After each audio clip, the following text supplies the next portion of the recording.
After 3 long years of one disaster piled upon another, 1942 found the momentum of World War II firmly in the grasp of the Allies, never to be relinquished. The previous May, the mighty carrier force of the Imperial Japanese Navy was devastated at Midway. In August, the Americans went on the offensive by invading Guadalcanal in the Solomons. November witnessed the defeat of the seemingly invincible Field Marshal Rommel, followed by a successful Anglo-American invasion of North Africa, Operation Torch. In December, the powerful German Sixth Army thrust its neck into a fat's noose at Stalingrad. With the pendulum swinging in their direction, it was time for the Allies to begin serious planning for the ultimate defeat of the Axis. On the 14th of January, 1943, the combined chiefs of staff began a round of meetings at Casablanca. Foremost on the agenda was strategy for the pursuit of the war during the coming year.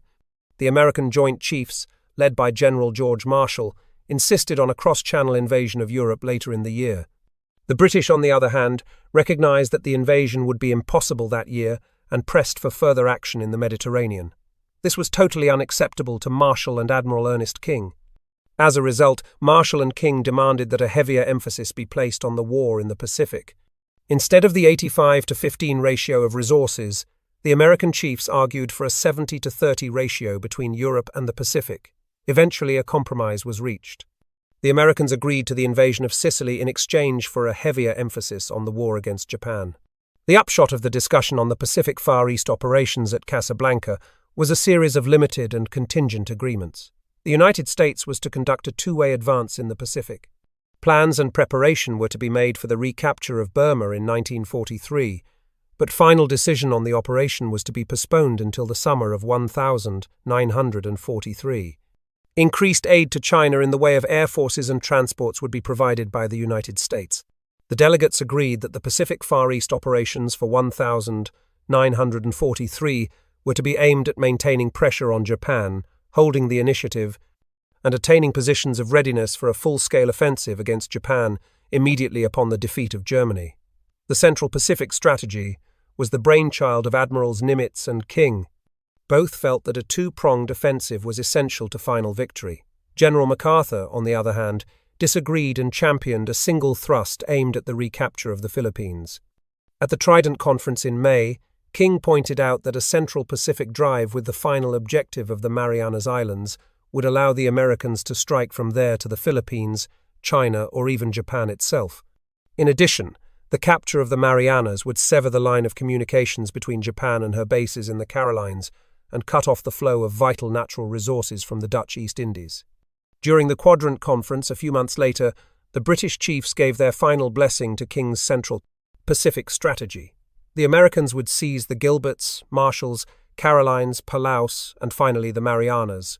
The Gilberts were successfully invaded in November 1943. In February and March of the following year, the Marshalls fell to Nimitz's Central Pacific force. By that time, King's eyes were firmly riveted on the Marianas. In the interim, however, Nimitz had developed a change of heart. General MacArthur sent his Chief of Staff, General Sutherland, to Pearl Harbor for a meeting with Nimitz. Sutherland did a masterful job of salesmanship and convinced Nimitz that the attack on the Marianas was a mistake. Instead, the Americans should concentrate on the recapture of the Philippines. This area could then be used as a staging area for an invasion of China. Although Nimitz bought the argument, convincing Ernie King was another matter. When Nimitz suggested that the Marianas operation be cancelled, King exploded. He told Nimitz in no uncertain terms to stick to the original plan. In March, Nimitz and Sutherland appeared before the Joint Chiefs in Washington. King was still unhappy over Nimitz's change of opinion, and by this time, King had an ally. General Henry Hap Arnold of the Army Air Forces was enthused over the prospect of securing air bases that brought the Japanese homeland within range of his B-29 bombers. Accordingly, he cast his lot with King, and the Central Pacific Drive was reprieved. Despite all of MacArthur's arguments, King's theories won the day. Once more, King and Nimitz found themselves at loggerheads. Nimitz wanted to capture the heavily fortified Japanese on Truk in the Central Carolines. King wanted no part of Truk. He felt that the seizure of the Marianas would effectively isolate Truk and neutralize its effectiveness. Nimitz was bluntly ordered to forget it. Once the subject of the next objective was settled once and for all, Nimitz began planning in earnest for the operation, codenamed Forager. At the same time, he started to assemble his team of subordinates. The overall commander would be his old friend and former Chief of Staff, Admiral Raymond Spruance. Already he had proven himself at Midway, the Gilberts, and the Marshalls, while commanding the Fifth Fleet. To command the amphibious phase of Forager, Nimitz stuck with the newly promoted Vice Admiral Richmond Kelly Turner, the battle-tested amphibious expert whom Time magazine called a mean. Turner cut his teeth in amphibious operations at Guadalcanal. From there he proved his mettle in the Marshalls and Gilberts. By late 1943, he had no equal insofar as commanding amphibious operations was concerned. For ground commander, Nimitz selected General Holland M. Howling Mad Smith of the Marine Corps. This appointment caused immediate controversy, since the designated attack forces comprised not only 3 Marine divisions, but a pair of Army divisions as well. The Army generals objected vehemently to being placed under a Marine general, but to no avail. Not only had Smith trained the Marines in amphibious attacks, but he was a proven leader in battle as well. The island of Saipan would be the first objective in the seizure of the Marianas. Saipan rated the highest priority because the Air Force was eager to begin construction of airfields large enough to accommodate B-29s. Once the island was secured, construction could begin immediately, while the attack forces turned their attention to the islands of Tinian and Guam. The American plan called for 2 Marine divisions, the 2nd and the 4th, to invade Saipan. The 27th Army Division was designated for reserve. The Marines were to drive overland from the invasion beaches, cut the island in 2, then swing around and force the enemy into the northern part of the island where they could be eliminated. Once this was accomplished, the attackers would regroup and jump to the nearby island of Tinian. Admiral Turner felt that Saipan could be captured in a week. But he seriously underestimated the strength of the Japanese garrison on Saipan, and he knew very little of the brutal terrain. Meanwhile, if all went well on Saipan, 3 days after the landings, the 3rd Marine Division would invade Guam with the 77th Army Division in reserve. The entire American plan for the invasion of the Marianas was incredibly ambitious in light of the strong Japanese defenses. The man in whose hand rested the defense of Saipan was Lieutenant General Yoshitsugu Saito. The general's main claim to fame was not his brilliance on the battlefield, but his knowledge of horses. Prior to being sent to Saipan, Saito was in charge of securing horses for the Japanese army. He was considered one of the keenest judges of horseflesh in the empire. During the battle for Saipan, however, Saito proved more than equal to the task. Saito's force was part of the overall command of General Hideyoshi Obata's area, but Obata's headquarters was on the island of Palau, placing him a long way from the scene of the action. Therefore, although technically in charge of the defense of Saipan, Obata played a relatively minor role in the battle. The most famous defender of Saipan was Admiral Chuichi Nagumo. The legendary commander of the Pearl Harbor attack had fallen into disfavor after the Battle of Midway. With his mentor, Admiral Yamamoto, dead, Nagumo found himself relegated to the backwater of the war. In addition, since the defense of the Marianas was primarily the Army's responsibility, Nagumo too played but a minor part in the campaign.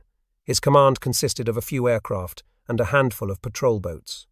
At the beginning of 1944, the Japanese began to realize the strategic importance of the Marianas.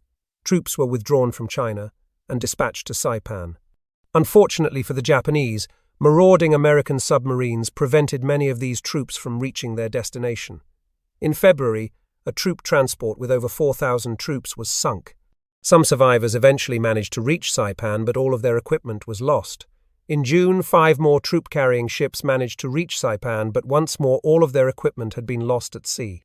Nevertheless, by the time of the American attack, there were over 30,000 Japanese troops on Saipan. The American planners estimated that there were less than 15,000, which accounted for their ambitious schedule. Getting supplies through to Saipan was as hazardous as sending troops. The American submarines had the supply routes pretty much to themselves. A supply ship that managed to make the perilous journey was the exception rather than the rule. Despite the lack of equipment and supplies, General Saito managed to make skillful use of what was available. He was determined to stop the invasion on the beaches. The general was well aware that once the Americans were established, their superiority in supplies and men would win the day.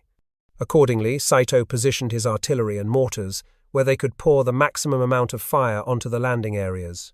Besides the strong positions on the anticipated landing beaches, Saito set his troops to constructing strong defenses in the interior. Every advantage was taken of Saipan's natural terrain. Avenues of advance were protected by hidden sniper positions. In addition to those already existing, caves were carved into the rocky hills. These caves were connected by a series of tunnels that in some cases ran clear through the mountains. Saito preferred to wait for his enemy in well-constructed, heavily fortified positions. Unlike his fellow commanders on many of the Pacific Islands, Saito had no intention of wasting his manpower in wasteful banzai attacks. Despite King's directive to ignore Truk, the threat from this powerful naval base continued to gnaw at Nimitz.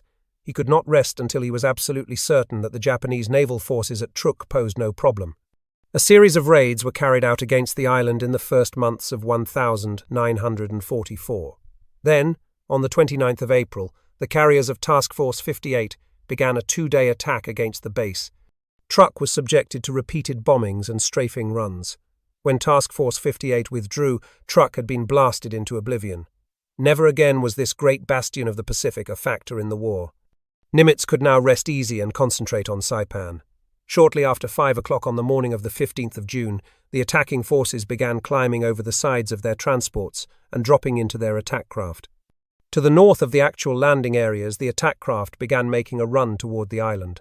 Turner hoped to deceive the enemy into thinking that the invasion was further north. Although the fainting forces did come under some fire from Saipan, Saito refused to swallow the bait. He had guessed right and did not move his forces to meet the threat. Offshore, the naval support ships opened up on Japanese positions on Saipan. At 7 o'clock, the bombardment ceased abruptly. Then, sweeping low over the circling attack craft, came waves of planes from the escort carriers. The planes strafed enemy positions near the beaches and dropped bombs on suspected strong points. After the planes finished their attack, the ships opened up once more. The 2nd Marine Division under General Thomas Watson comprised the northern half of the attack force. The 6th and 8th Regiments would land on 4 beaches, Red 2 and 3 and Green 1 and 2. The 2nd Regiment, which had participated in the feint earlier that morning, would follow the 2 attacking regiments later in the day. South of Afetna Point, General Harry Schmidt's 4th Division was scheduled to land on beaches Blue 1 and 2 and Yellow 1, 2 and 3. The attack force itself was the 23rd and 25th Regiments, with the 24th slated to follow. Once ashore, the attacking units would move inland on an outward axis designed to link up the 2 divisions behind the enemy forces on Afetna Point. The gap between the regiments as they moved outward would be filled by the follow-up regiments. At 8:12, the order went out for the hovering landing craft to commence the attack. As the waves of small boats headed for the beaches, another wave of planes from the carriers escorted them in and softened up the enemy positions with another load of high explosives. Despite the intense pre-landing bombardment, as soon as the attack craft drew within range, they came under heavy fire from concealed Japanese artillery. Unlike the Marshalls, where the Japanese allowed the Marines to land before attempting to destroy them, General Saito intended to inflict as many casualties as possible on the attackers before they even landed. Half an hour after setting off, the first wave of Marines landed on Beach Red 2. On the 2nd Division's front, strong currents resulted in the bulk of the forces landing in Red 2 and 3 and Green 1. There the confused and bunched-up formations found themselves excellent targets for the Japanese gunners. In the first half hour, American casualties were enormous. Probably the most dangerous place on Saipan to be was on the landing beaches. Out of desperation more than anything else, the 2nd Division began to move inland. The enemy fought back with a few weak counterattacks that were beaten off easily, but the fatal artillery fire continued to take its toll. By early afternoon, Watson's casualty rate was almost 35%, and the attack began to bog down. South of Afetna Point, the 23rd Marines headed inland without pausing to regroup on the beaches. After progressing about a mile, their attack also stalled in the face of the withering artillery fire and the rugged terrain. As evening approached, the regiment's spearheads were pulled back to avoid being cut off by enemy counterattacks. Of all the landing forces that day, the fiercest opposition was encountered by the 25th Marines. The concentrated artillery fire plastered the landing beaches with deadly accuracy.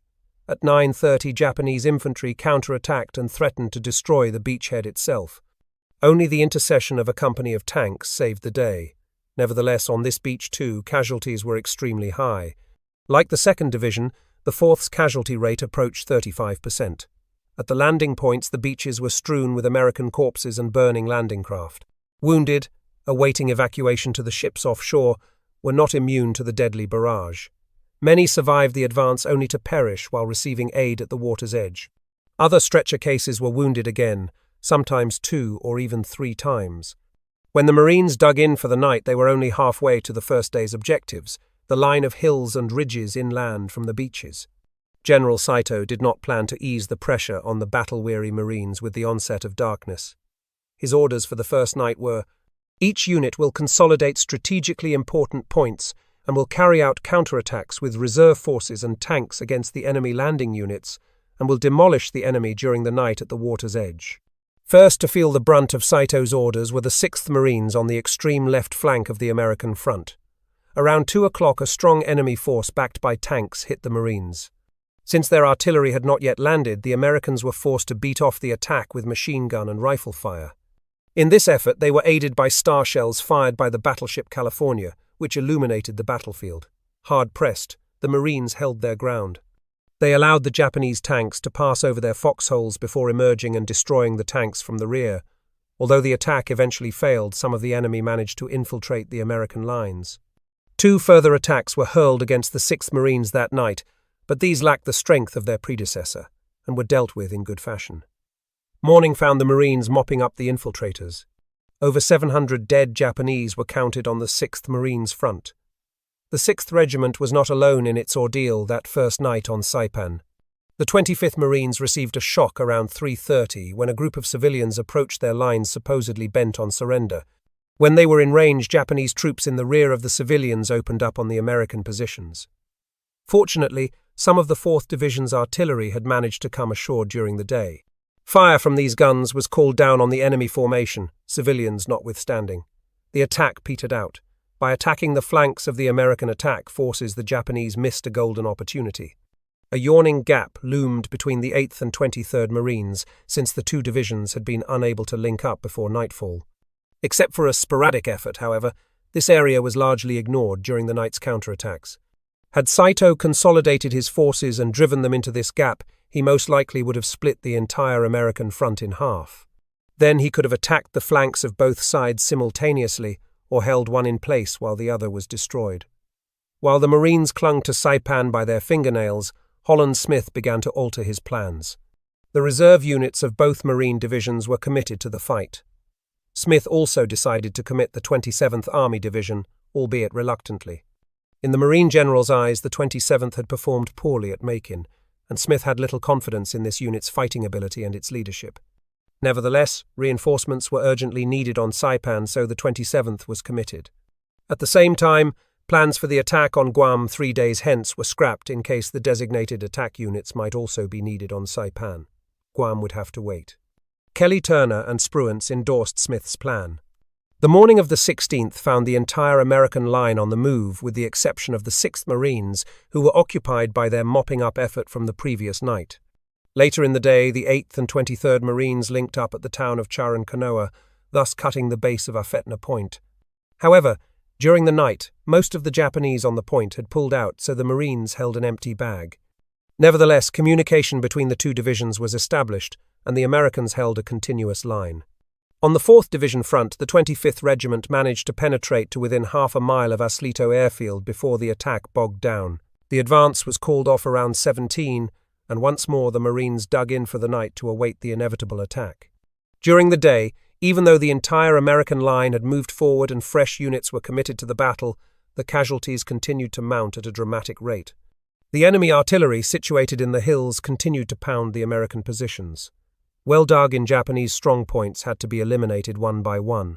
That night, the heaviest Japanese attack fell once more on the 6th Marines in the north. Shortly after dark, the Marines began hearing engines behind the Japanese lines. This could only mean the presence of tanks. The regimental commander called for the handful of Sherman tanks that had landed during the day. Fortunately, heavy artillery had also managed to get ashore during the day. This too was poised to await the Japanese attack. At 3:30, the Japanese began to move forward. A company of 40 tanks formed the spearhead of the attack. Colonel Jones of the 1st Battalion called for star shells from the battleships offshore. The illuminated battlefield revealed Japanese troops clinging to the sides of tanks like a swarm of ants. Marine small arms fire poured into the hitchhiking enemy troops. Then the Shermans went tank hunting. Many of the enemy tanks were quickly set on fire by the marauding Shermans. Some Japanese tanks managed to penetrate the Marine lines only to be destroyed from the rear by bazooka-firing riflemen. 24 of Saito's 40 tanks were destroyed in the attack. The rest retreated to the safety of the hills. The Marines spent the rest of the night mopping up pockets of infiltrators. Daylight found 300 more Japanese dead around the 6th Marines' lines. In 2 nights, the regiment had annihilated over 1,000 Japanese, but not without cost.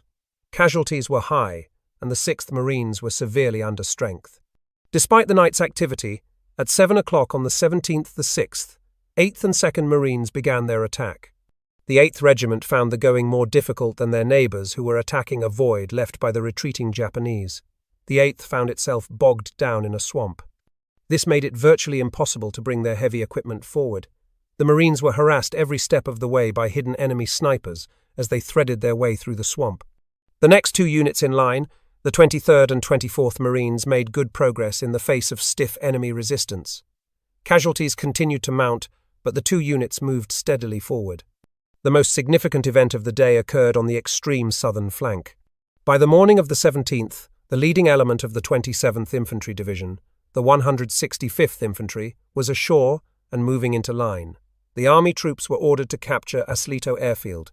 They attacked up the ridge in front of the airfield late in the afternoon, but were unsuccessful. The army was not used to incurring the high casualties that the Marines by this time considered second nature. Unwilling to make another attempt, the commander of the 165th found what he considered ideal nighttime positions and dug in for the night.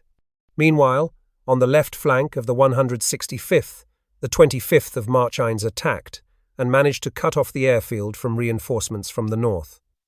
The left flank of the 165th was thus secure. In the face of the Marine advance, the Japanese abandoned the airfield. Despite the urgings of the Marine commanders, the 165th refused to attack again that day. It was an ominous foretaste of what lay ahead. After dark, Saito abandoned the lower third of the island and pulled his troops back to a defensive line running across the island north of the American positions. The only Japanese troops remaining in that portion of the island were a handful of troops defending Naftan Point. That night, Holland Smith moved his headquarters ashore.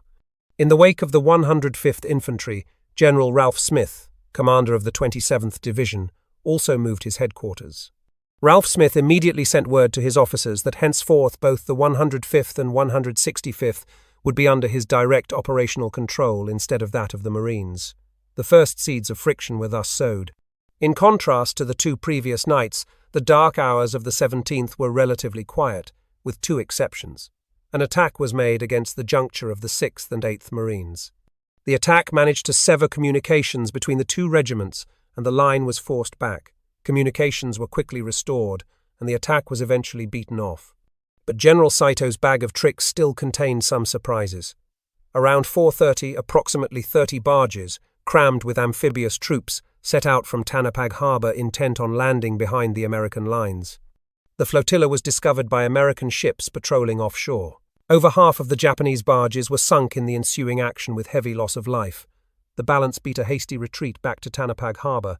By now, Saito was becoming a frustrated man. Every tactic he tried ended in failure. The Americans had not been prevented from landing and establishing a toehold on Saipan, nor was he able to destroy them on the beaches. His amphibious attack turned into a disaster. On top of this came the news that no reinforcements would be forthcoming from Guam and Tinian. The only remaining hope lay with Admiral Ozawa's Imperial fleet that was out hunting for spruance. Holland Smith's orders for the morning of the 18th called for the 4th and 27th Divisions to strike for the far side of the island. The 27th secured Aslito Airfield within 3 hours against relatively light opposition. All 3 regiments of the 4th Division also met little opposition all along their front. By late afternoon, both divisions had reached their objectives. In the north, except for some straightening of the lines, the 2nd Division remained relatively stationary and acted as a flank guard for the 4th. With Saipan cut in 2, Holland Smith was free to wheel his 3 divisions around and attack northward.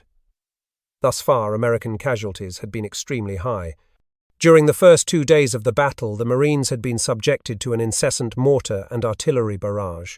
As explosion after explosion rocked the American lines, human bodies were put to their severest test. Some men cracked under the strain of seeing their comrades blown away. Because of the threat of enemy counterattacks, sleep was a luxury. During the advance, each Japanese position had to be dealt with individually.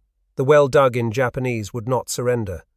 Nevertheless, for the most part, the bravery of the Marines withstood every test.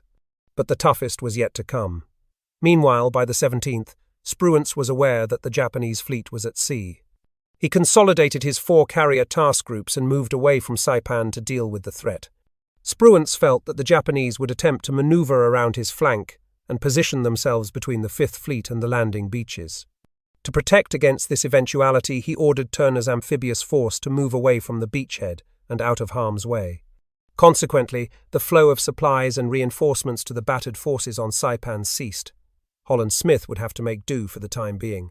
Before wheeling his units around for the attack north, Holland Smith wanted to ensure that his rear was totally secure. His orders to Ralph Smith directed the 27th Division to secure the lower end of the island, particularly the pocket of enemy troops holding out on Naftan Point. Japanese forces on Naftan Point numbered just over 1,000. These were made up of coastal artillery units and the remnants of the units that had been driven out of Aslito airfield. However, although relatively few in number, without hope for reinforcement and with their backs to the sea, the Japanese on Naftan Point were prepared to sell their lives dearly. Holland Smith felt that the army was capable of securing Naftan Point. While the 2nd and 4th Divisions consolidated their positions and moved forward to the jumping-off point for the next phase of the battle, Holland Smith ordered Ralph Smith to leave 1 battalion of the 105th Infantry to deal with the situation on Naftan Point. The balance of the army units would move into reserve behind the Marine line. Ralph Smith objected. He requested that the entire 105th Regiment be committed to the reduction of the salient on Naftan Point. Although he concurred, Holland Smith placed one more black mark in his book alongside Ralph Smith's name. The 27th's poor performance at Macon was still fresh in Holland Smith's memory. By nightfall of the 20th, the Marines were in position. The Battle of the Philippine Sea was history, and the overwhelming American victory annihilated forever any hope General Saito entertained for reinforcements. The general knew this and was even more determined to make the Americans pay dearly for every inch of ground. Saito had built a formidable defensive line that stretched the width of Saipan. His troops took full advantage of the caves and valleys in the northern half of the island. Thus far, American casualties were over 6,000. The Americans spent the 21st of June bringing up supplies from the beaches and moving into position. Holland Smith ordered Ralph Smith to move his 2 remaining regiments into a position from where they could support either of the Marine divisions quickly, depending on where they were needed. Ralph Smith complied, but when the 105th Infantry relieved the 165th at Naftan Point, he failed to order it to attack the enemy's salient. Instead, the 105th was directed to hold its position. On the 22nd, the American attack moved out. The 2nd Division's objective was Mount Tipo Pale. Although the Marines made steady progress up the mountain, they found their descent of the other side barred by a large concentration of Japanese troops. In addition, the mountain was honeycombed with ravines interconnected by tunnels through the hill. Forced to concentrate on the elimination of the enemy troops in these ravines, the Marines' attack ground to a halt. Further west, the 4th Division also encountered stiff opposition. The advance here was measured in feet instead of miles, and by the end of the day, the division was only halfway to the first day's objectives. From the outset of the operation, the Americans had seriously underestimated the strength of the Japanese on Saipan. The Navy planners estimated that the island's garrison numbered a little over 10,000. Even taking into consideration the losses incurred so far, however, General Saito still had at least 15,000 troops still facing the Americans on the 22nd of June. Because of the heavy resistance encountered on the 22nd, Holland Smith decided to commit the 27th Division the next day. Ralph Smith's division was ordered to move into the center of the line between the 2 Marine divisions and attack Mount Tapakau, in conjunction with the Marine attacks on either flank. The American attack on the 23rd yielded virtually no ground at all. Both Marine divisions stalled in the face of stiff resistance, and the Japanese positions dominating their flanks. The Army's attack was a disaster. The 106th Infantry failed to move forward on time and did not attack until 11:30. This in turn held up the attack of the 8th of Marchines on the left. When the 106th did finally move forward, it was stopped in its tracks by strong enemy resistance in an area known as Hell's Pocket. At the same time, the 165th Infantry Division did manage to secure a few high points, but their attack resulted in heavy casualties from trying to eliminate the well-dug in Japanese. The high point was dubbed Purple Heart Ridge. By the end of the day, Holland Smith was thoroughly disgusted with the 27th Division's performance. Not only had the main attack failed to achieve its objective, but the 105th Infantry's attack on Naftan Point was making little progress. The Marine General sent an army officer, General Sandiford Jarman, to have a talk with Ralph Smith. Jarman told Ralph Smith that Holland Smith was greatly displeased with the 27th's performance thus far. To Jarman's surprise, Ralph Smith concurred and promised to prod his officers. He said, on the 24th of June, the 27th Division was going to move, and he personally was going to make sure that it went forward. If the division failed to move, then he, Major General Ralph Smith, should be removed from command. Jarman relayed this to Holland Smith. The latter responded with a message to Ralph Smith, stating that the 27th Division's failure had held up the attack of both Marine divisions. The next day, the 2nd Marines captured the outskirts of the town of Garapan. The 8th Marines moved around the base of Mount Tapachau and advanced through a thick forest. In the center of the line, the army's attack failed once more to achieve its objectives. The 106th Infantry attacked into an area known as Death Valley. The area was dominated by enemy positions on Purple Heart Ridge on the right and Mount Tapachau on the left. In Death Valley, the 106th's attack bogged down. The 165th Infantry did manage to gain the eastern side of Purple Heart Ridge, but otherwise Ralph Smith's attack was a failure. Again, Holland Smith railed at the failure of the army's attack. At nightfall on the 24th, he went to Admiral Turner's flagship Rocky Mount and told the Admiral that the 27th Division had held up the entire attack for 2 days. Smith stated that he had not intended that the army troops spearhead the attack, but that they were only intended to protect the internal flanks of both Marine divisions. The 27th failed to accomplish this. Holland Smith held no personal animosity toward Ralph Smith. The Marine felt that the real fault lay in the fact that the 27th Division was a New York National Guard unit. Employer non-commissioned officers in the 27th were sometimes commanded, if that is the word, by employee officers. There was sometimes a gentlemanly reluctance on the part of officers to offend their messmates through harsh criticisms or rigorous measures. In the eyes of many, especially the ambitious, there were reputations, New York reputations, to be made or broken, and behind all there was Albany, where the State Adjutant General's office allocated peacetime plums. Holland Smith was a firm advocate of breaking up National Guard units and amalgamating them with the ranks of regular army troops, but there was little he could do about it. On the right side of the American line, the Cagman Peninsula was secured by the 4th Division. The success of the Americans on the 25th sealed the fate of Saito's forces. Besides those annihilated, hundreds of troops had been cut off and surrounded in small pockets. Only 4,000 troops remained in contact with General Saito. The isolated Japanese pockets posed a real problem to the Americans. The Marines were forced to blunt their spearheads and assign units to mop up the holdouts. There were simply too many Japanese in the rear to ignore. The 26th of June brought a resumption of the attack, and still another failure by the 27th Division. The 106th was repulsed again in Hell's Pocket. Exasperated, General Jarman relieved the regiment's commander and replaced him with his own chief of staff. The action was long overdue. Further south, the 105th Infantry continued to struggle in their effort to capture Naftan Point. Shortly after midnight on the 27th, the remaining Japanese troops in Naftan attempted to break out and link up with Saito's main force. A fierce attack breached the American lines and the Japanese surged forward, but when they reached their destination, instead of finding Saito's main body, the Japanese found the 25th Marines. The desperate Japanese attacked the Marines and were fatally repulsed. With all hope gone, the survivors committed suicide. Morning brought a resumption of the American attack northward, and finally, success by the 27th Division. One battalion of the 106th Infantry bypassed Hell's Pocket by taking the ridge overlooking the Japanese positions. The remaining 2 battalions moved into Death Valley and began to eliminate the enemy positions systematically one by one. Flamethrowers were used against some of the hollowed-out caves. Others were dynamited shut, sealing the defenders inside. General Jarman did not remain to share in the division's success. On the 28th of June, General Grinner arrived and assumed command. Grinner was just the tonic the army troops needed. He provided the aggressive leadership that had been lacking thus far.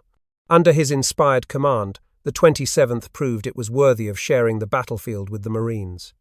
On the 29th, the 27th accomplished what it had been trying to do for over a week. Death Valley, Hell's Pocket and Purple Heart Ridge were secured. Once the obstacle in the center of the line was finally overcome, the entire American line surged forward. During the next few days, the Japanese were steadily compressed into a small pocket on the northern part of Saipan. Meanwhile, Holland Smith had shifted his units.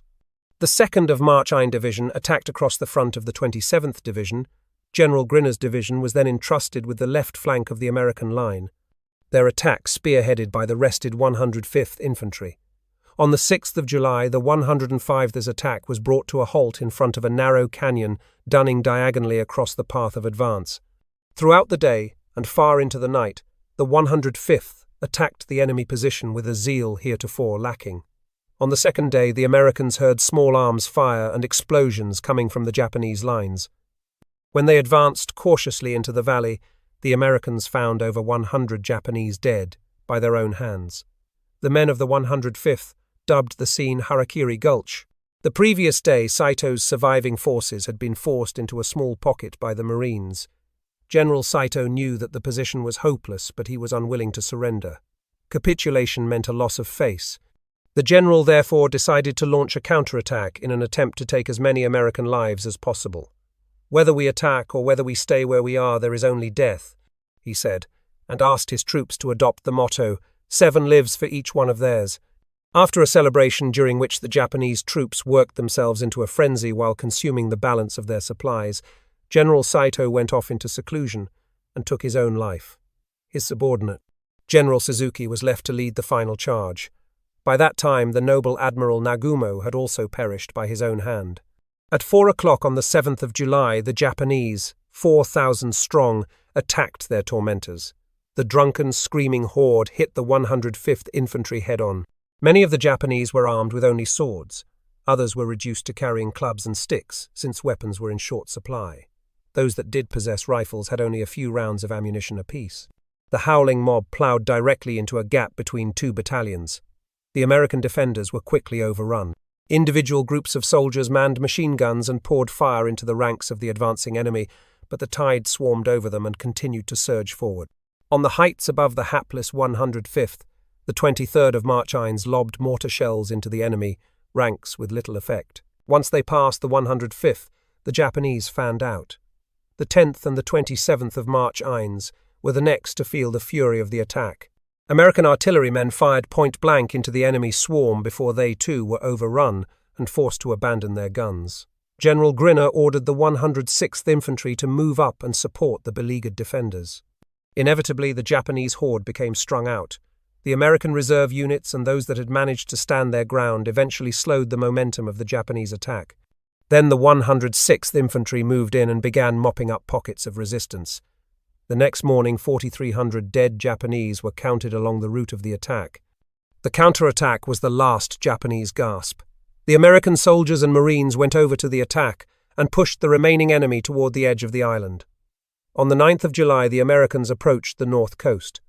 There they were greeted with a sight that would be indelibly stamped on their minds forever.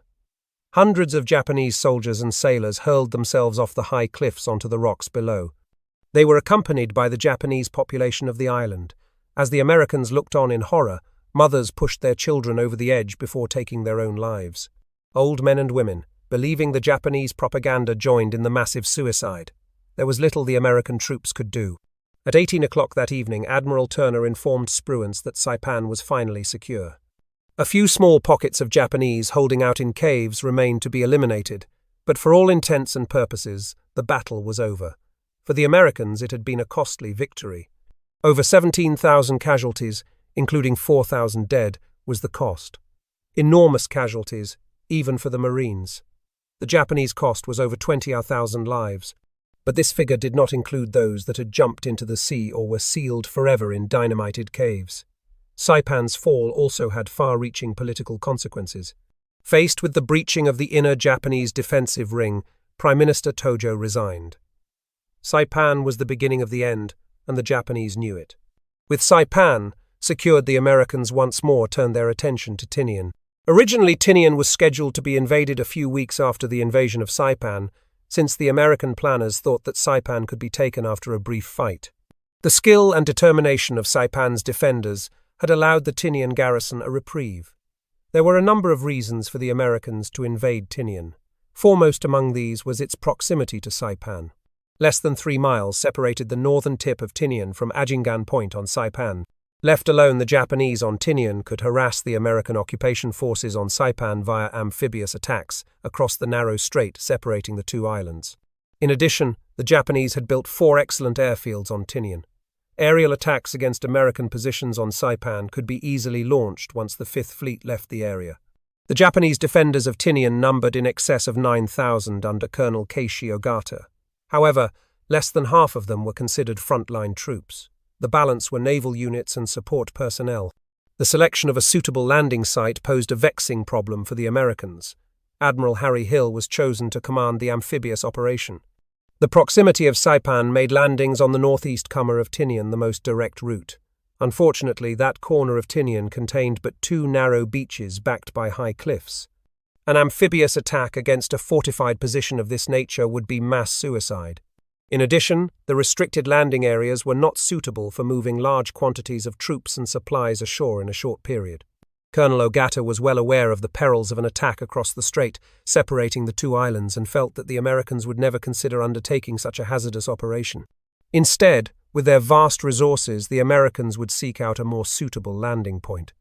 The best landing beaches were at Tinian town on the southwest coast of the island and near Asiga Bay. These 2 areas were the most obvious points for an invasion. Asiga Bay seemed the most logical, because it was closer to Saipan, but Tinian town possessed the better beaches. So it was in those 2 places that Ogata concentrated his main defences. But Colonel Ogata underestimated Admiral Hill. The American commander sent a small detachment of Marines and underwater demolition experts to explore beaches White 1 and 2 on the northern coast. Under cover of darkness, this force landed and explored the area in question. A second force surveyed Asiga Bay further south, on the same side of the island. The findings of the 2 parties were added to the rest of Hill's intelligence. Aerial reconnaissance revealed that Ogata's concentration of force around Tinian town and Asiga Bay was growing with each passing day. In addition, Hill knew that those Japanese positions on Tinian closest to Saipan had been subjected to a constant artillery barrage for a number of weeks. It was an easy matter for American gunners to fire across the strait at anything that even resembled an enemy position. No matter how many options Hill explored, his mind kept returning to one factor: casualties. Therefore, in spite of the difficulty of bringing supplies ashore, the Admiral decided to make the attack on beaches White 1 and 2. Hill prepared an elaborate deception plan for the Tinian garrison. For over 2 weeks, Tinian town and Japanese positions near Asiga Bay were subjected to a heavy aerial bombardment. Battleships and cruisers added the weight of their guns to the bombardment. Scant attention was given to the area around the White Beaches. The intensive bombardment served to firm up Ogata's convictions regarding the actual invasion point. On the morning of the 24th of July, 7 transports, escorted by the battleships Colorado and Tennessee, appeared off Tinian town. The heavy ships began a steady pounding of the beach area. At the same time, the 2nd and 8th Marines began boarding landing craft in full view but out of range of the defenders. The attack boats mingled about, then tied up on the side of the transports that was out of sight of land. Then the Marines climbed down the other side of the transports into waiting landing craft again. To the Japanese on shore, it appeared as if the Americans were sending an endless stream of troops to attack them. Ogata ordered his heavy artillery to open up on the American ships. The Colorado ventured too close to shore and was hit over 20 times, as was the destroyer Norman Scott. Around 7:30, the Marines boarded their transports one final time and headed out to sea. Colonel Ogata sent a message to Tokyo announcing that his brave troops had repelled a strong invasion attempt with heavy loss of life to the enemy. Radio Tokyo jubilantly broadcast the news to the nation. Meanwhile, while Ogata celebrated, on the White Beaches the 24th and 25th Marines moved ashore against light opposition. So confident was Ogata that he had nothing to fear from this quarter, that the area was defended by only 1 company of troops. The Marines had come from Saipan by landing craft. The relatively short distance between the 2 islands precluded the need for transports. By the time Ogata realized that the landings at the White Beaches were more than a feint, it was too late to do anything about it. The Marines were ashore in force. After moving inland for a few miles, the Marines dug in to secure the landing area. It was a wise decision. That night, the inevitable counterattack came as Ogata, who by now realized his error, repositioned his units in an effort to hurl the Americans back into the sea. Counterattacks struck 3 separate sections of the American lines. The Marines used star shells to light up the battlefield. In some areas, the fighting was fierce and the situation was desperate for a while. But the Marine line held. In the morning, over 1,200 dead Japanese were counted in front of the Marine positions. The Americans were simply too strong for the Japanese defenders. From the beachhead, 2 Marine divisions struck out across the island and cut it in 2. The 2 divisions then advanced in opposite directions across the width of the island. Heavy rains arrived on the 28th of July and hampered the advance, but the Marines made steady progress. Each day it was the same story. Advance, dig in for the night, and prepare to beat off the Japanese attack. With these counterattacks, the defenders of Tinian played right into American hands.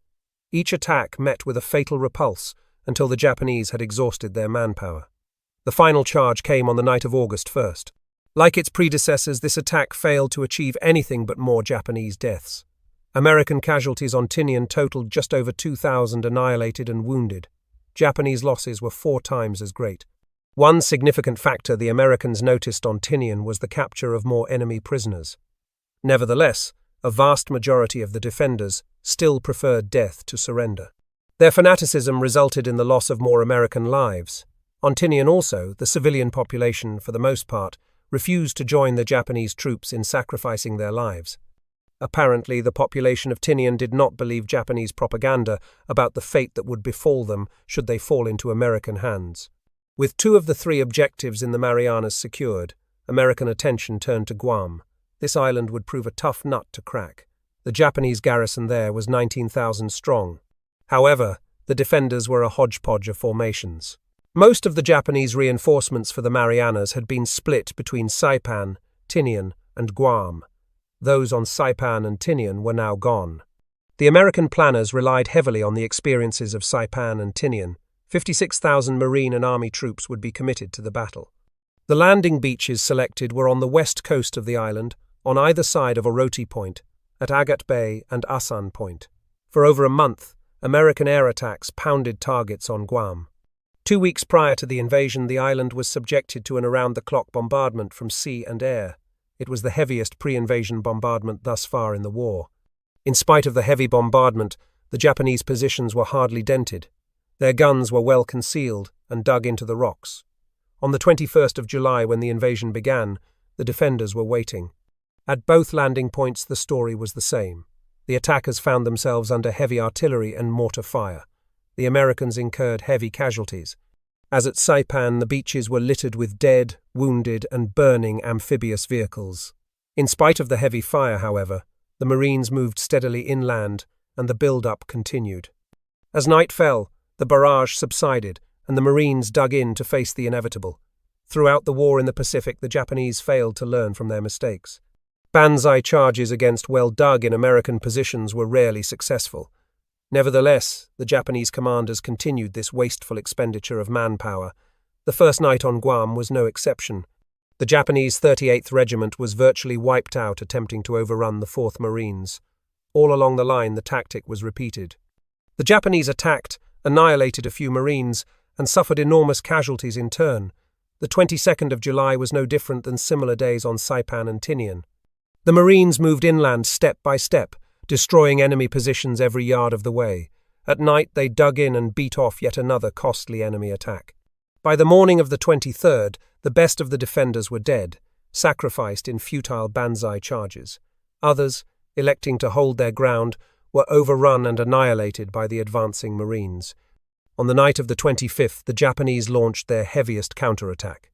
An American hospital was overrun, and the wounded and medical personnel annihilated.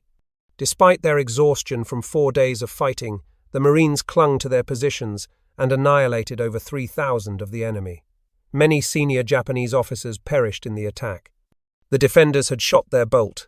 It took the Americans 2 more weeks to secure Guam. The prolonged defense was not due so much to the enemy as it was to the terrain. The Japanese utilized the jungles and swamps brilliantly. Snipers and small pockets of defenders harassed the Marines and infantrymen every step of the way. The advance bypassed thousands of the enemy, but, lacking supplies and scattered, the Japanese could offer only a token, albeit deadly, resistance. In 21 days of battle, the Marines, who bore the attack in the beginning, had 7,000 annihilated and wounded. The army suffered about 1,000 casualties. the Americans counted 11,000 Japanese bodies, but many more were sealed in caves. The propaganda campaign of later months did bring some Japanese out of hiding. By the end of the war, 1,250 Japanese had surrendered, most of them starving. But finally the Americans counted 18,500 Japanese dead on Guam, which meant that another 8,000 soldiers and sailors had starved or been annihilated after the island was lost. The Marianas Campaign was the last great campaign of the Central Pacific Drive. Okinawa and Iwo Jima still lay ahead, but never again was such an ambitious operation undertaken by Nimitz's command. Even before Saipan was declared secure, American Seabees began work on the construction of runways. From the air bases in the Marianas, the B-29 bombing offensive against the Japanese homeland moved from strategic planning to reality. The Japanese were absolutely correct in their assessment that the Marianas were the bulwark of the empire's inner defensive ring. Accordingly, they had little choice but to make the Americans pay dearly for every square inch of ground. The casualty figures on both sides bear grim testimony to their success. Despite their best efforts, however, the Marianas Campaign marked the beginning of the end of the Japanese Empire. On the 19th of February, 1945, the United States Marines crashed ashore on the island of Iwo Jima, thus initiating the goriest battle in Marine Corps history. One book has likened the battle to throwing human flesh against reinforced concrete.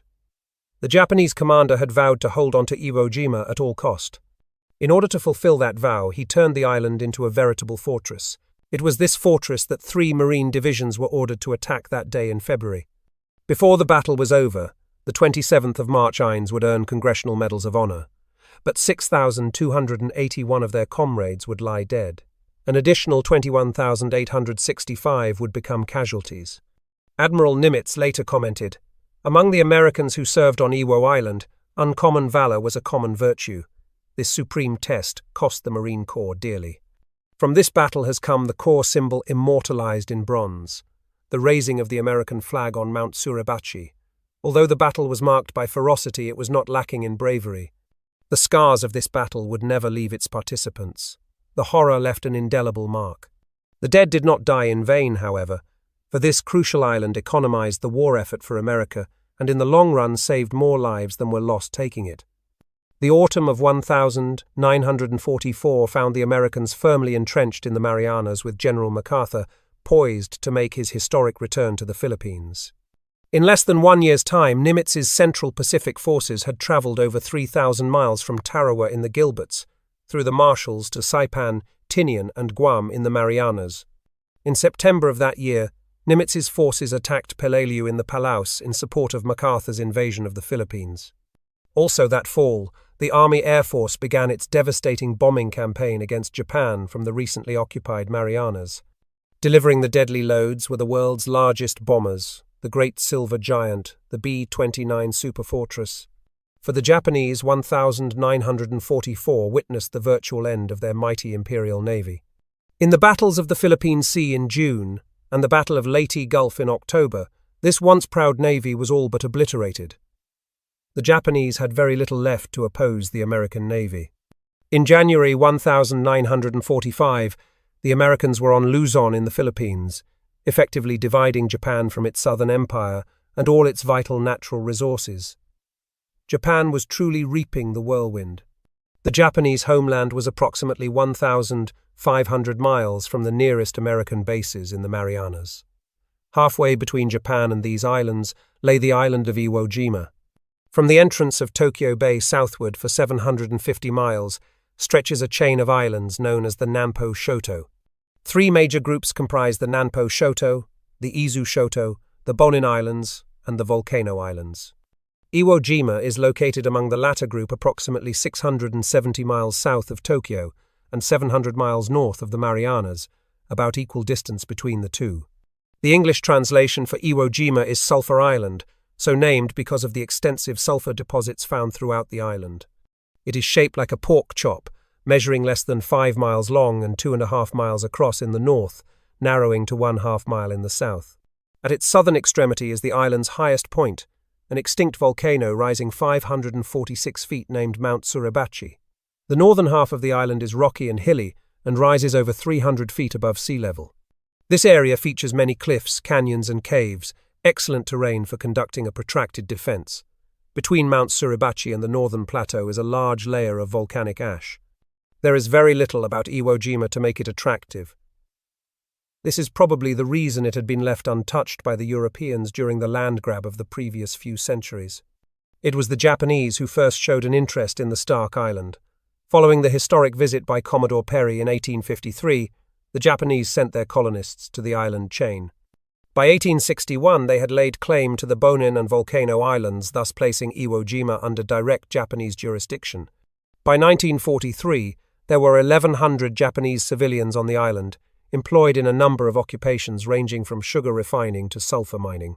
The northern part of the island housed the civilians in 5 small settlements. But Iwo was not a pleasant island to live on.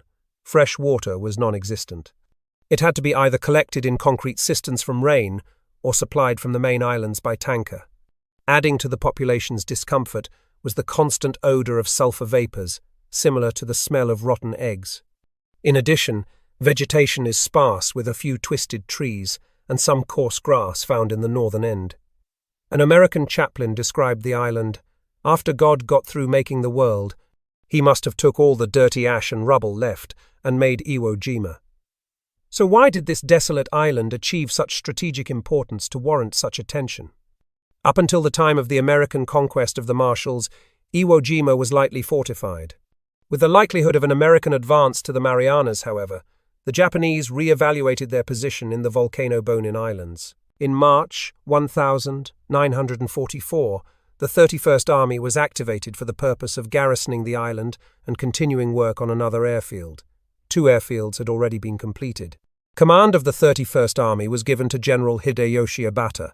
As the Americans approached the Marianas, the Japanese increased their troop strength on Iwo Jima. With the troops came reinforcements of heavy artillery. Slowly but surely, Iwo was formed into a bastion. After the successful American campaign in the Marianas during the summer of 1944, the Japanese realized that their home islands could be subjected to bombardment from these islands. Thus Iwo Jima, halfway between Japan and the Marianas, increased in importance. For the Japanese, Iwo acted as a block with which to hinder both the American advance and their air effort. To the Americans, Iwo's central position was also vital for, in their hands, it could serve to enhance their bombing offensive against the Japanese cities. The Japanese realized that if Iwo Jima were going to be held, it would have to be reinforced heavily. In late May 1944, even before the American attack on the Marianas, Prime Minister Hideki Tojo summoned Lieutenant General Tadamichi Kuribayashi and gave him an imperial mandate to defend Iwo Jima to the last. Kuribayashi was a member of an honorable samurai family. At 54 years of age, he already had a distinguished military career behind him. In the 1920s, he spent 2 years as military attaché in the United States. In a letter to his wife during that period, he expressed his opinion of America. "The United States is the last country in the world that Japan should fight. Its industrial potentiality is huge and fabulous, and the people are energetic and versatile. One must never underestimate the American fighting ability." After working his way through many varied assignments, both on staff and in the field, Kuribayashi was well suited for the vital command on Iwo Jima. With the eyes of his country upon him, he sensed his awesome responsibility. Therefore, he was determined to make Iwo Jima into an invincible fortress. Upon his arrival on Sulphur Island on the 8th of June, 1944, he immediately went to work. Kuribayashi was on Iwo only a few days when American carrier task groups 58.1 and 58.4 under Admiral J. Jocko Clark raided the island. The resulting loss of many of their aircraft was a bitter pill for the Japanese to digest. Saburo Sakai, in his book, Samurai, gave his reaction to the loss. "The loss of 40 planes and pilots in a single action staggered me. Equally disturbing was the sight of our inexperienced pilots falling in flames, one after the other, as the Hellcats blasted their outmoded Zeros from the sky." Additional attacks took place during the next month, as American carrier planes struck repeatedly in order to prevent the Japanese planes from interfering with the Marianas operation. Early in July, American ships moved close enough to shell Japanese positions on Iwo. Kuribayashi, who had personally experienced the airstrikes and naval bombardment, was more than ever determined to fortify the island against an attempted invasion. Realistically, he knew that without air and sea domination, the result of an invasion was a foregone conclusion. The best he could hope for was a long campaign with the resultant spilling of American blood. One of Suribachi's first acts was to order the evacuation of all civilians. That accomplished, he began to prepare his overall plan for the defense of the island. The original plan drafted by his predecessor was faithful to the belief that an invasion must be stopped on the beach. As a result, Suribachi found most of his heavy artillery and numerous pillboxes situated to rake the beaches. He quickly changed all that. In light of American air and naval supremacy, it would be futile to defend the island at the water's edge. Instead, he ordered the artillery, mortars, and rockets to Mount Suribachi and the plateau north of the airfields. In order to ensure a prolonged defense, Suribachi then began construction of an extensive system of tunnels and caves. Recent experience had demonstrated that surface weapons and installations could be easily destroyed by naval gunfire. Mining engineers arrived from Japan and drew up elaborate blueprints noting places where underground fortifications and tunnels could be placed. While the engineers worked to honeycomb the island, reinforcements flowed into Iwo Jima, infantry, artillery units, and anti-tank companies. By the end of 1944, despite the deadly work of the American Air Force and the numerous sinkings of Japanese supply ships by United States submarines, Suribachi could boast of 361 artillery pieces of varying size and a large defense force of more than 20,000 troops, including a regiment commanded by the dashing 1932 Olympic gold medal winner for horsemanship, Lieutenant Colonel Baron Takechi Nishi. To say that the Japanese fortifications were formidable would be an understatement. So skillfully did the engineers construct the pillboxes that they blended right into the stark landscape. Made of 4-foot-thick walls, they were built so that many were connected by underground tunnels that allowed the defenders mobility despite having to defend fixed positions. A great many of the fortifications were so far underground that they were all but immune from air or naval bombardment. The official Marine Corps history commented on the caves. Positions constructed underground ranged in size from small caves for a few men to several underground chambers, capable of holding 300 or 400 men. In order to prevent personnel from becoming trapped in any one excavation, the subterranean installations were provided with multiple entrances and exits, as well as stairways and interconnecting passageways. Suribachi himself had his headquarters on the northern part of the island just south of Kitano Point. It was 75 feet underground and resembled a vast subterranean chamber. Because of the intricacy of the cave system, he could communicate instantly with every defense sector. While turning the island into an impregnable fortress, the general formulated his battle plan.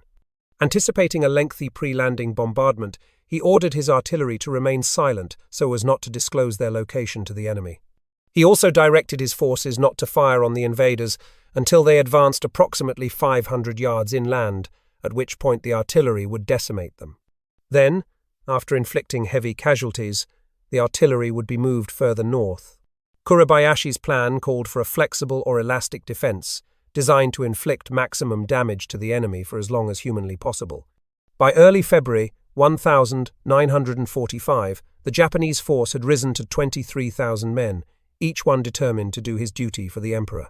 Many of the defenders wore white headbands similar to those worn by the kamikaze pilots. Their determination to stop the Americans was so strong that each vowed to die fighting. Each one took what was called the courageous battle vow.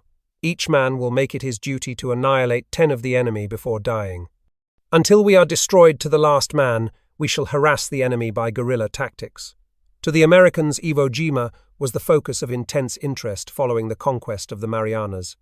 In mid-July, admirals King and Nimitz reviewed the Joint Chiefs' decision to place 4 B-29 groups in the Marianas. The desirability of establishing fighter escort bases in the Bonins was also discussed. Other more pressing concerns diverted attention from the Bonins, but plans for their capture continued to be discussed along with the possibility of setting up more B-29 bases in the Marianas.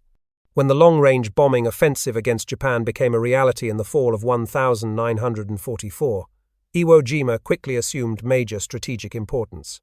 Of all the Bonin and Volcano Islands, only Iwo had terrain suitable for construction of airfields, capable of handling the superfortresses and house a sufficient number of fighters to escort the huge bombers to their target. Originally, Admiral King advocated the invasion of Formosa, but most of the Allied planners were cool to this plan. Gradually, therefore, after taking all things into account, the needs of the Army Air Force predominated. By autumn, an operation designed to seize Iwo Jima was approved. Although still desiring an attack on Formosa, King reluctantly agreed on Iwo Jima and set the target date for Operation Detachment for the 20th of January, 1945. Delays in the Philippines campaign eventually caused the Iwo attack to be postponed until the 19th of February. The basic purpose of this operation was to turn the island into a springboard from which an attack on Japan's home islands could be launched. In addition, the island was to serve as an emergency base for the bombers and an airstrip for the fighters escorting the B-29s to Japan. The task of seizing Iwo Jima was given to Admiral Raymond Spruance, commander of the Fifth Fleet. Admiral Richmond Kelly Turner was designated amphibious commander.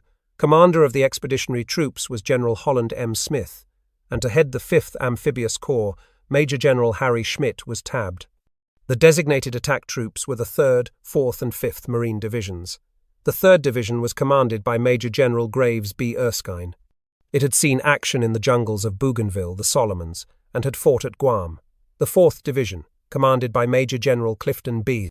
Gates, had been at Roy Namur at Kwajalein in the Marshalls, and had participated in the difficult battle on Saipan and the less difficult attack on Tinian in the Marianas. Major General Keller E. Rocky's 5th Marine Division was newly organized, but its ranks were filled with combat-hardened veterans of Guadalcanal and Tarawa. After the battle, General Rocky made this comment on his division. From its earliest days to the hours of its disbandment, I found the 5th to possess and maintain a high standard of military performance and an esprit exceptionally fine. And when the 5th Division entered combat, it acted from the first hour like a unit of veterans. It fought that first tough fight with the utmost vigour, courage and intelligence. These, then, were the warriors chosen to face the Marine Corps' hardest test.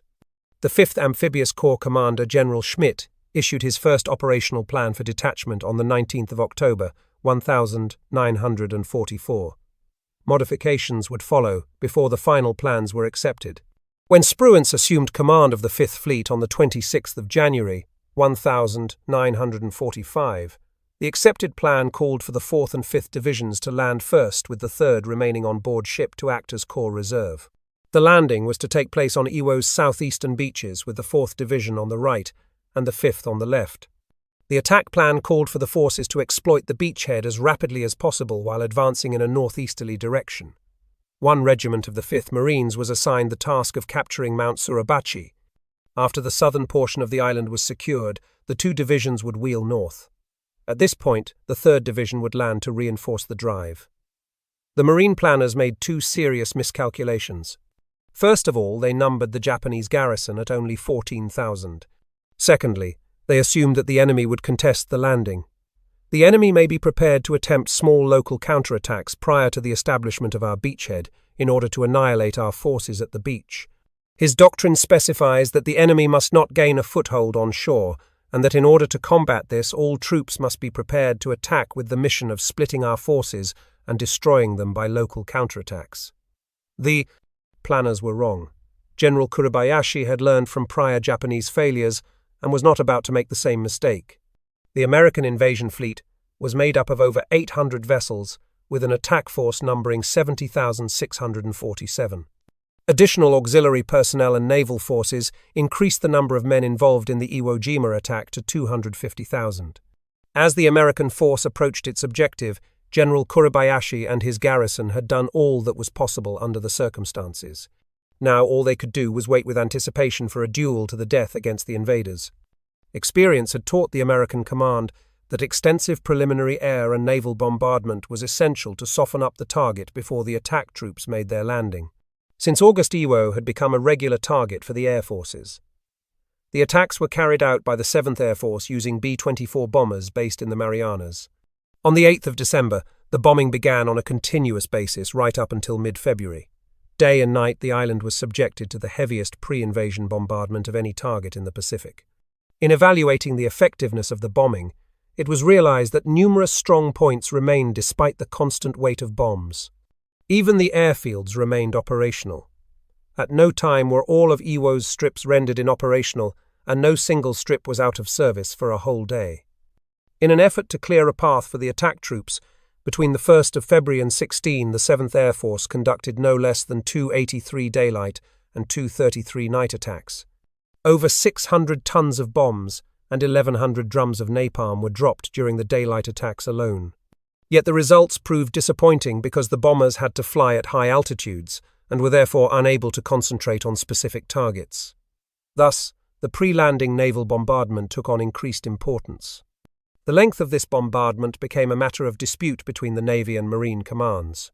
Holland Smith, relying on his experience in the Gilberts, Marshalls and Marianas, was acutely aware how much damage enemy guns left intact could do to attack troops.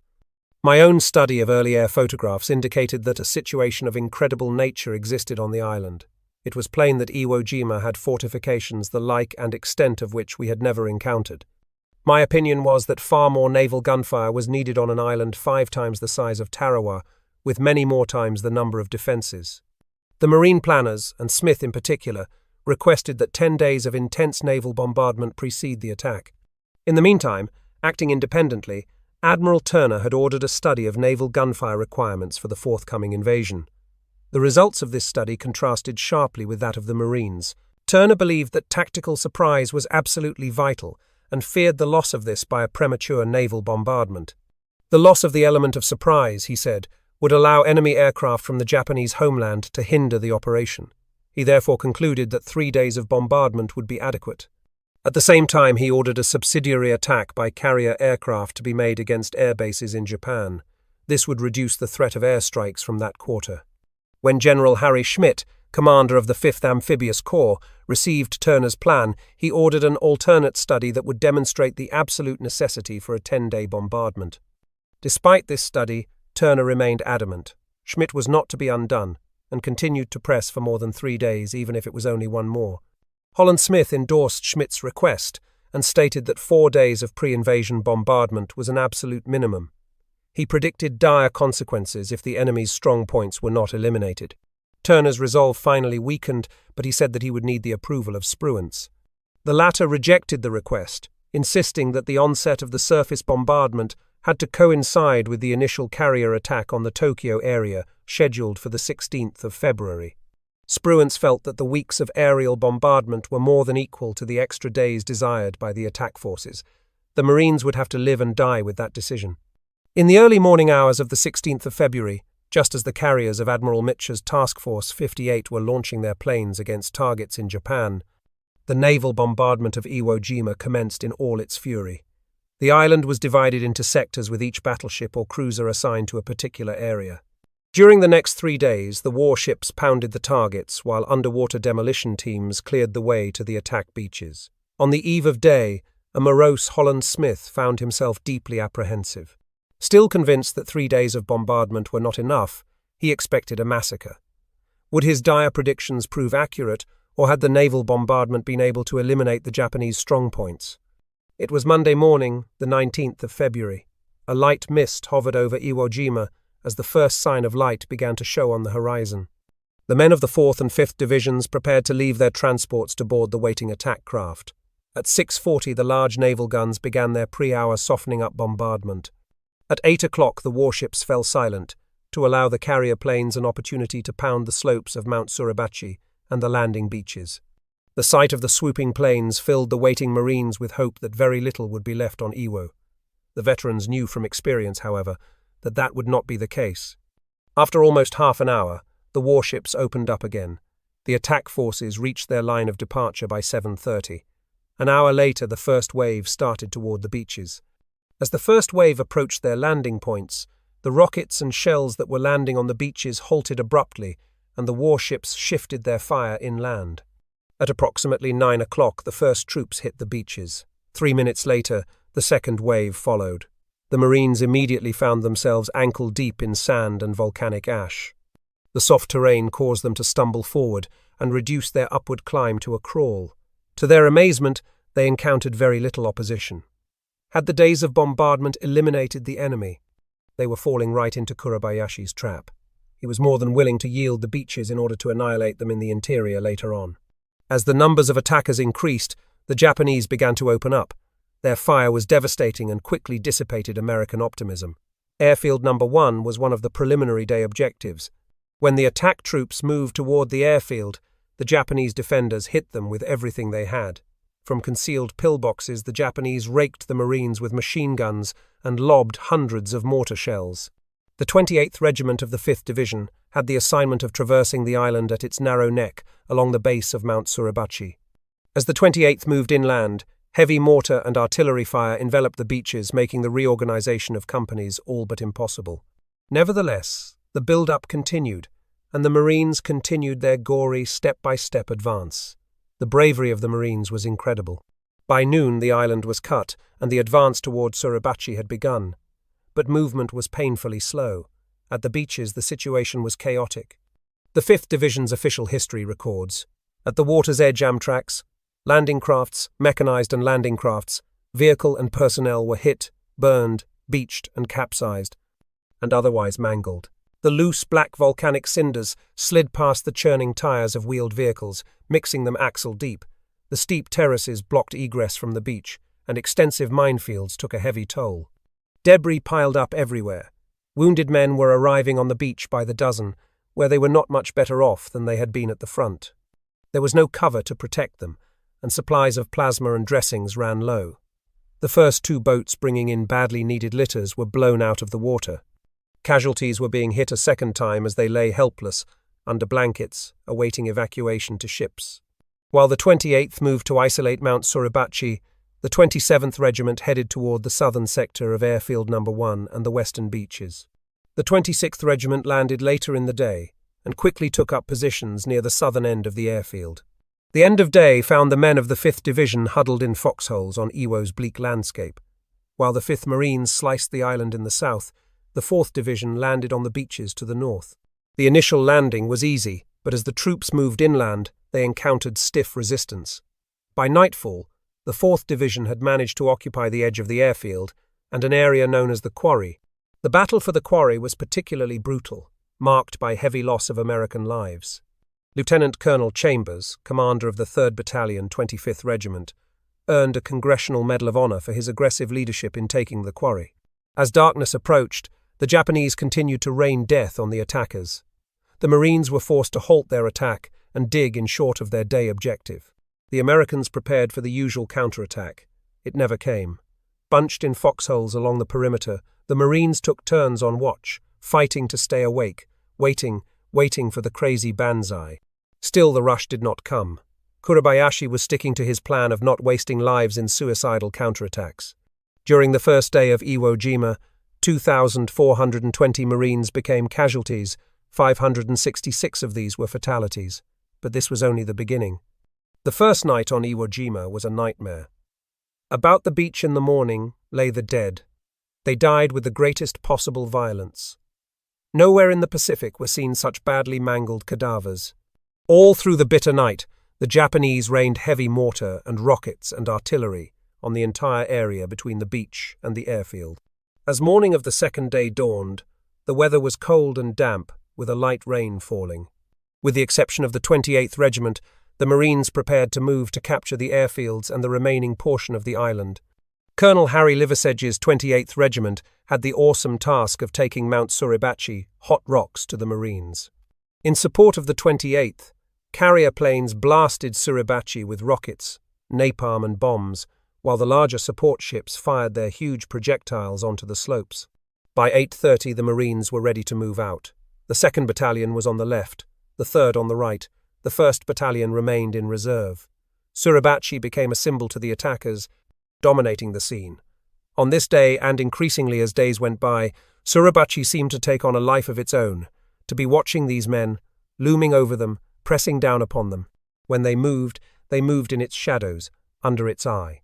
By noon the Marine had managed to advance only 75 yards. The enemy's strongpoints had incredibly survived the massive shelling. From their camouflaged pillboxes, the defenders rained death on the Marines. It was obvious that the elimination of these positions would have to be accomplished by the troops themselves with demolitions and flamethrowers. One pillbox after another was systematically reduced by this painstaking method. By nightfall, the 28th had advanced another 200 yards. Once more they sought protection in foxholes, and again the expected counterattack failed to materialize. One participant in the attack on Suribachi summed up the horror of the Japanese shelling. "The very worst I can remember our taking. The Japanese mortarmen seemed to be playing checkers and using us as their squares. I still cannot understand how any of us got through." On D+2, the 28th Marines continued their deadly ascent. The weather remained damp. Like the previous day, preliminary attacks were carried out by carrier planes that dropped their deadly loads on the mountain slopes just in front of the Marine positions. At 8:25, the attack order was passed down the line. Once more, the fighting was intense, and casualties mounted at an alarming rate. From concealed positions, the unseen enemy fired their deadly tracers. Each Japanese positions had to be taken one at a time. Flamethrowers, grenades, and demolition charges were the best weapons in this strange war against an unseen enemy. Valor was commonplace among the attackers. By nightfall, the 28th had managed to form a semicircle around the north face of the mountain. That night, the Marines again huddled in their foxholes awaiting the morning and the continuation of the attack. After 3 days of fighting, the casualty count stood at 4,574. Once darkness descended, the Japanese kamikazes hit the American carriers lying off the beaches. The carrier Bismarck C was sunk, the Saratoga severely mauled, and the Lunga Point damaged to a lesser degree. On the morning of the 4th day, the 28th continued its grueling drive to the summit. The attack was a repeat of the previous days, except that the weather deteriorated even more as the island was hit by a heavy soaking rain. By nightfall, the Marines had reached their final positions prior to climbing the summit. Friday, the 23rd, dawned bright and clear. Colonel Liversedge ordered the regiment to attack. During the night, the trapped Japanese had attempted to evacuate the mountain and assume positions in the island's northern defences. A number of them actually made it, but most died in the attempt. This left Suribachi's summit defended by a handful of stragglers. Thus, when the Marines began their final climb at 8 o'clock, they reached the crater in 40 minutes without encountering much enemy resistance. With a detachment of 40 men, Lieutenant Harold G. Schreier occupied the crest of the crater of the volcano. There the men found a 20-foot length of pipe to which they attached an American flag. From a boat off Iwo's beach, Secretary of the Navy James Forrestal, who was present on this operation as an observer, and General Smith viewed the spectacular sight of the flag raising on Suribachi. Forrestal looked at Smith and commented, "This means a Marine Corps for the next 500 years." Marines from all over the island cheered. Some wept openly at the moving sight. Horns from the support ships blew, whistles wailed, and bells rang. The Japanese, however, were not about to remain silent for the moment of United States exultation. 2 of them rushed from a cave near the summit and threw grenades at the Marines. Both were hastily sent to join their ancestors. The commander of the 2nd Battalion, Lieutenant Colonel Chandler Johnson, wanted the flag for a souvenir, so he sent one of his men to fetch another from one of the landing ship tanks. The Marine returned with a flag much larger than the first. As he ran back up the slope, an Associated Press photographer, Joe Rosenthal, followed him up the mountain, hoping for a unique picture. Lieutenant Schreier wanted the new flag raised at the moment the original one was lowered. Another length of pipe was found to which the new flag was attached. Rosenthal photographed the new flag raising. Little did he know at the time that his picture of the flag raising would become the most famous picture of World War II, and would, after the war, become the symbol of the Marine Corps and be immortalized in a large bronze statue near Arlington National Cemetery. 6 Marines participated in the flag-raising ceremony: Private First Class Ira Hayes, Private First Class Franklin Sousley, Sergeant Michael Strank, Navy Pharmacists Mate 2nd Class John Bradley, Private First Class René Gagnon, and Corporal Harlan Block.